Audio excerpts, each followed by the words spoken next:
Salut l'équipe, j'espère que vous allez tous très bien. Un petit retour dans les années 70-80, est-ce que ça vous dit? Eh bien dans tous les cas, vous n'avez pas le choix. Aujourd'hui, essai d'une Sirocco L.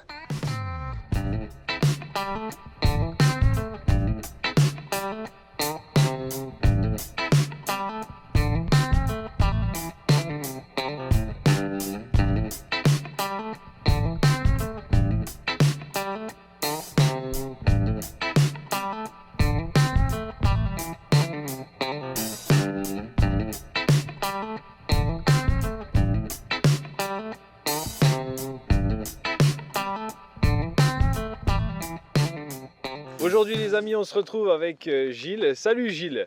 Alors on va parler de ta Sirocco. Donc dis-nous le modèle, dis-nous un peu plein de choses parce que je t'avoue que je ne connais pas trop. Voilà. Alors, Sirocco L Ouais. de 1979, avec la puissance mirifique de 50 chevaux, Wow, incroyable. un 1100 cm3 en bois de 4. Ok. Donc, à titre indicatif, les Sirocco en phase 1, puisqu'après il y a eu les phases 2, sans parler effectivement des Sirocco pseudo-actuels, puisque la production a été arrêtée. Sirocco en phase 1, on a eu deux versions, les 1A et les 1B. Ok. Là, c'est un des premiers 1B, on les reconnaît en l'occurrence avec les pare-chocs plastiques. Ok, on va aller voir ça en même Les temps. premiers avaient des pare-chocs chromés. Et également la position des clignotants qui reviennent sur les ailes, alors qu'initialement il s'arrêtait ici. Ensuite, celui-ci a une particularité, puisque la gamme Sirocco, à l'époque, il y a eu plusieurs motorisations, hein, des 1000, des 1300, des 1600, Ok. avec des puissances respectives de 50, 85 et 110 chevaux. Hein, tu as vu tout à l'heure donc le 110 chevaux, je pense qu'on fera un essai ultérieurement. Oui, oui, on fera un essai, c'est Et clair. on pourra faire le comparatif avec celui-ci. Donc là, on a vraiment le modèle de base, et en équipement et en motorisation. Alors je vais vous montrer un peu de profil, mais vraiment. Bon bah Gilles, je te demande pas ton avis parce que toi, tu es passionné, donc tu ne peux que aimer. Mais moi, mon avis, c'est clair que je la trouve splendide, avec ce côté un peu coupé à l'arrière, un 3 portes qui à l'époque devait vraiment faire tourner les têtes. Ça, Et c'est puis sûr. bon, on a également un coloris, ce jaune citron, hein, puisque c'est la Ouais. référence officielle, qui sort un petit peu de l'ordinaire et qui rappelle vraiment les couleurs des 70s. Et on est loin des voitures noires et des voitures grises que l'on va trouver un petit peu partout aujourd'hui. Aujourd'hui, ouais. Ah, D'ailleurs, on parle d'année. De quelle année elle est alors celui-ci, il est de 79. 79. Ok. C'est un des premiers avec les gros pare-chocs. Et la particularité de ce modèle L par rapport au GT et au GLI, c'est qu'il est également donc pourvu de ce petit moteur, hein, dont on vient de parler, mais également au niveau des équipements. Donc à savoir qu'on va retrouver les sièges identiques à la Golf et non pas les sièges baquets. On ne va pas avoir de contour mais une montre. On n'a pas de spoiler avant. Et particularité également, on n'a pas les 4 phares ronds Voilà. très significatifs du Sirocco. Donc les gens sont toujours un petit peu surpris. D'autant plus que c'est rare, on doit en connaître aujourd'hui 3, voire maxi en France en cette version. Ok. Ah ouais, donc là, c'est de l'exclusif qu'on a aujourd'hui, hein. Un petit peu. Je te cache pas que quand je l'ai vu la première fois avec ces feux carrés à l'avant, voilà, j'avais en tête vraiment ces feux ronds. Donc voilà, tu viens de l'expliquer, donc ça c'est plutôt cool. Voilà, on a également les petits trous, hein, par rapport, on est en 155-80 R13.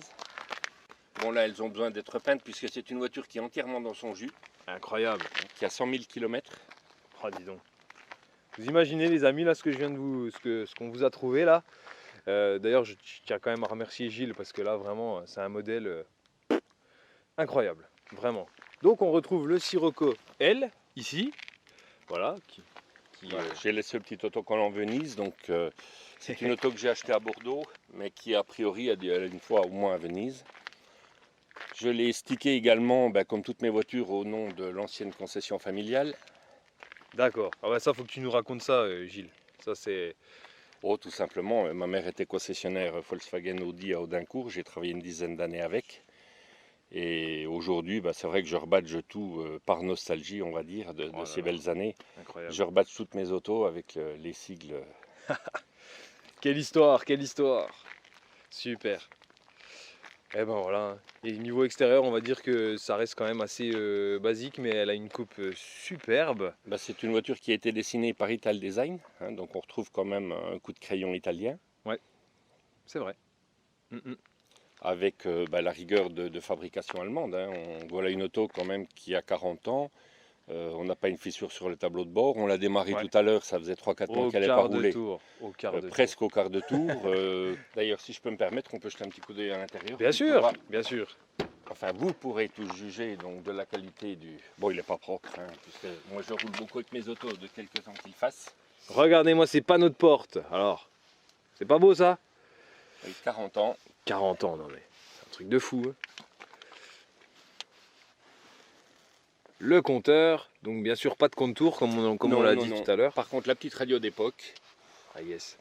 Là, c'est une option puisqu'on retrouve le fond de la même couleur que le tableau de bord. Ok. En option alors du coup. Voilà, la petite console centrale avec la carte de la France, puisque comme je l'ai dit, je roule beaucoup. Hey, hey. Et c'est une auto que j'ai ramenée de Bordeaux par la route. Sans problème. Bon, on a changé l'embrayage en arrivant. Il commençait à donner quelques signes de fatigue. Oui, oui. À l'intérieur, il est dans un état, vous pouvez regarder, même les sièges sont en super état. La banquette arrière, elle n'a pas dû être beaucoup utilisée, je pense. Et puis on a beau regarder hein, dans les joints, dans tout ce qui est joints de porte, choses comme ça, tout ce qui est raccord, il n'y a pas de rouille, il n'y a pas de... Dans les feuillures, là, ici, au niveau... Voilà, la baguette est un peu soulevée, mais il n'y a pas de point de rouille visible, en tout cas. Ouais, ça fait plaisir. Je vais faire un raccourci facile, on va encore me le reprocher, je vais dire que c'est une Volkswagen. Voilà, un 1100 cm3. Okay. C'est pareil, un petit peu de cosmétique à faire dans le compartiment moteur. Ouais, ça va, hein. Honnêtement... Il fait la fine bouche notre ami Gilles là hein, quand même. Hein. Elle est super. Ah, il y a un petit peu de rouille ici là au niveau du support batterie comme toutes, j'ai envie de dire. Mais vraiment super propre avec le jaune. C'est pas sale du tout ou quoi que ce soit, il n'y a pas de traces de... Non, c'est une auto que je sors quand il fait pas beau, elle m'amène un peu de soleil. Ouais c'est clair. Voilà, un petit peu le capot qui a un petit peu pris aussi ici mais... Il n'y a rien de perforant, c'est même pas de la rouille, c'est juste la peinture qui s'en va. Donc, Et est-ce qu'on peut parler prix aujourd'hui, ça vaut combien un modèle comme ça? C'est très variable, tout dépend l'état, le kilométrage. La version aussi aujourd'hui, un rare GLI, parce que les GLI sont relativement rares aussi, ouais. passe facilement les 10 000 euros. Ouais. Après, on est également victime de l'envolée des prix de la Golf 1. Donc la Golf 1 devenant intouchable... on a des gens qui se mettent à rechercher du Sirocco ou de la Jetta 1. Ouais. C'est très aléatoire. C'est très aléatoire. Celui-ci, j'ai payé le même prix que le GLI à 5 ans d'écart. Donc, oui, c'est très variable. Ok. Regardez ça comme ça démarre. C'est magnifique. C'est magnifique. Alors, déjà, ce que je peux dire, c'est que c'est d'un confort. On n'aura plus jamais un confort comme ça. Honnêtement, je suis super bien en passager. Les suspensions font vraiment le travail. Là, on vient de prendre des petites bosses sur le parking là où on est. Vraiment, rien à envier. Non, non, puisque moi je fais régulièrement, comme je l'ai déjà dit, des longs parcours avec mes autos. J'avoue que ce soit ma Golf GTI, celui-ci ou même ma Polo, on n'est pas trop mal dedans. Ouais. Non, non, on est vraiment bien. On est vraiment bien. Bon là il est un petit peu froid, j'espère qu'il va nous faire un ou deux hockey puisqu'on est en simple carburateur, hein, on est pas en injection. Ok. Mais non, bon, il a l'air de bien se comporter. Alors je t'ai demandé tout à l'heure parce que ça m'intriguait ce centre de volant là, c'est quoi en fait? Parce que je m'attendais à voir le logo Volkswagen et du coup on a une espèce de loup ou quelque chose comme ça. Oui, donc c'est les armes de la ville de Wolfsburg, donc où se situe l'usine principale, l'usine mère de Volkswagen. Ok, d'accord. Toujours important de savoir, voilà. Surtout que tu es un peu un puits de science hein, là-dessus, donc voilà. On va dire que c'est ma marque de prédilection, je la connais un petit peu. Ouais, un petit peu beaucoup, oui, même. Je les ai vendus pendant pas mal d'années. Ouais. Et on notera également le petit volant, identique donc à la Golf classique, alors qu'effectivement dans le GLI par exemple, on va avoir le volant 3 branches des premières Golf GTI. D'accord. Même pour 50 chevaux, on a un moteur qui est assez vivant. Assez plein quand même. Oui, ouais. Oui, qui est sympathique et surtout on a une boîte 4 qui est très bien étagée. Ouais. Et elle pèse combien d'origine cette Sirocco? Alors là c'est une auto qui fait 890 kg. Ah ok, donc ça suffit. Enfin non, je dis des bêtises. 890 kg c'est le GLI, Celui-ci doit faire un petit peu moins puisqu'on a bien évidemment moins d'équipement. C'est pas puissant mais c'est vivant. Puis bon, s'il faut quelques chevaux pour doubler un attardé, on arrive quand même à les trouver. Ouais. Oui. Écoute, moi je ne dis plus rien, je profite de ce moment, de cette balade.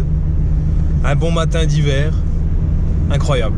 Oui, c'est vrai que j'avais un petit peu, il y a 3-4 mois qu'il n'avait pas tourné, j'avais quelques doutes quant au démarrage, mais non. Fidèle. À lui-même. Ah oui, bah, comme toutes mes autos, hein. J'ai des voitures qui roulent, qui démarrent, qui sont entretenues. Parce qu'aujourd'hui, toi, tu as combien de voitures et combien de Volkswagen? Faudrait que je compte, c'est une chose. Ah d'accord. Enfin sur les doigts d'une main ou même de deux mains? Oh si, sur deux mains, non, il en faudrait 3 ou 4 à mon avis. Ah ok.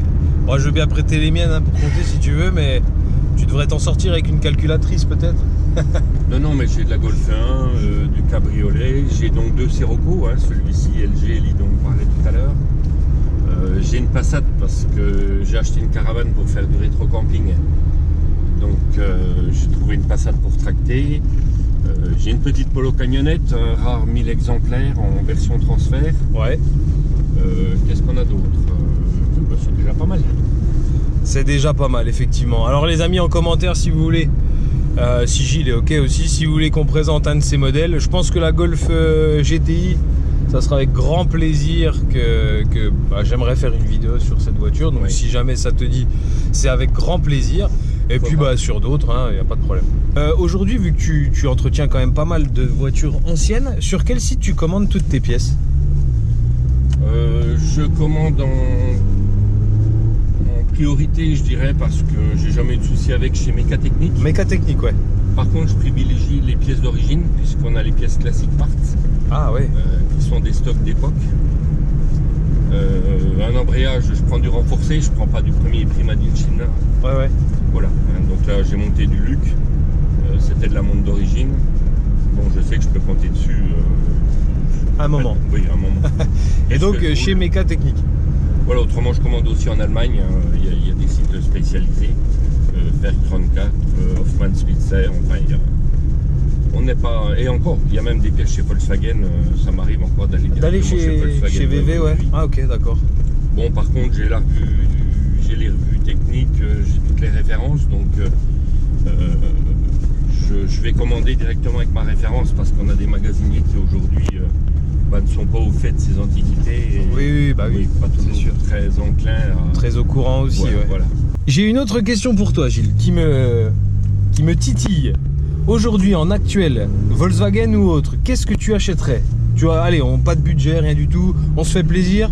En actuel, en récent, en sortie de concession, tu achèterais quoi aujourd'hui en 2019, bientôt 2020? Je dirais que j'attends la Golf 8. Golf 8, ouais. Après, bon, je reste très marqué allemande, hein, il est clair. Ouais. Bonne question. C'est vrai que la Golf 5 et 6 m'avait laissé un peu sur ma faim. Volkswagen a remis les pendules à l'heure largement avec la Golf 7 à tout niveau. J'ai eu une GTI en Golf 7 que j'ai pas gardé très longtemps puisque bon, j'avais mon diesel de service. Ouais. C'est vraiment une auto qui m'a plu, qui était plaisante. T'as aimé, ouais.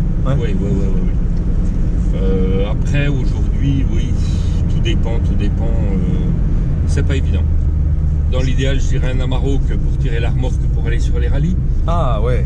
Mais très bon choix, ouais, la Maroc voilà. Là, ouais, c'est une super caisse. Enfin, ça a l'air en tout cas. Très bon choix. Non, mais je reste très Volkswagen dans l'âme. Ouais. Quoi qu'il arrive. Ok. Et les nouveaux, tout ce qui est nouveaux transporteurs, choses comme ça te. Ah, ce serait magnifique, équipé en camping, une version en camping-car. C'est cher quoi. Par contre, on est effectivement dans des tarifs relativement élevés. Ok. Voilà. Bon bah je suis content de ta réponse. Voilà, c'est ce que j'attendais. Donc moi ce que j'ai peur avec la Golf 8, c'est que avec toutes ces restrictions maintenant aujourd'hui avec avec l'arrivée quand même de l'électrique, de tout ça. Bon, on le voit bien hein, chez Peugeot aujourd'hui, donc la 208 il n'y aura pas de GTI, plein de choses comme ça. La Clio 5 je crois qu'il n'y aura pas de RS non plus. J'ai peur que Volkswagen aille un petit peu dans ce virage là et que la Golf 8 en fait on va sortir quelque chose d'un petit peu polyvalent mais qui sera pas fou en termes de sportivité. Non, Tu penses pas? Non, je pense qu'on peut faire confiance aux constructeurs. Le problème aujourd'hui, si on parle de Renault, c'est que c'est un constructeur national, donc il est impacté en première ligne par ces fameux malus. Ouais. Aujourd'hui, Volkswagen est un constructeur mondial, tout comme les Français, bien évidemment. Mais l'essentiel de son marché de base n'est pas en France. Beaucoup aux États-Unis, où de toute façon les normes anti-pollution sont pas les mêmes. Ouais. Mais on a quand même moins de taxation. Aujourd'hui, on parle quand même de malus qui vont de 12 000 à 20 000 euros. Donc on arrive à la moitié du prix de la voiture. C'est impensable. Ouais, c'est clair, c'est n'importe quoi. Il y a une volonté délibérée en France aujourd'hui de tuer l'automobile sportive, diriger les gens un petit peu vers l'électrique. Alors bon, on va pas refaire le débat de l'électrique, de la pollution, de la construction, du recyclage des batteries. C'est vrai que c'est un peu inquiétant. Moi, je vois pas trop où on va. Mais je pense qu'il y a quelque part encore une clientèle pour les véhicules sportifs. Ouais. Et Volkswagen, même si on a un virage également avéré avec les nouveaux programmes vers l'électrique, conservera quand même dans sa manche du traditionnel au niveau thermique. Moi j'ai vraiment adoré retourner, j'étais pas né, mais vivre un peu cette ambiance des années 70-80 avec toi. Donc c'était super. Merci beaucoup à toi Gilles. Voilà, ça a été bien, à bientôt tout le monde. Une super expérience et oui, on refera des vidéos avec Gilles. Voilà, ça c'est plaisir dans une autre auto. Ah bah avec grand plaisir. Allez, on se dit à très vite. Ciao ciao.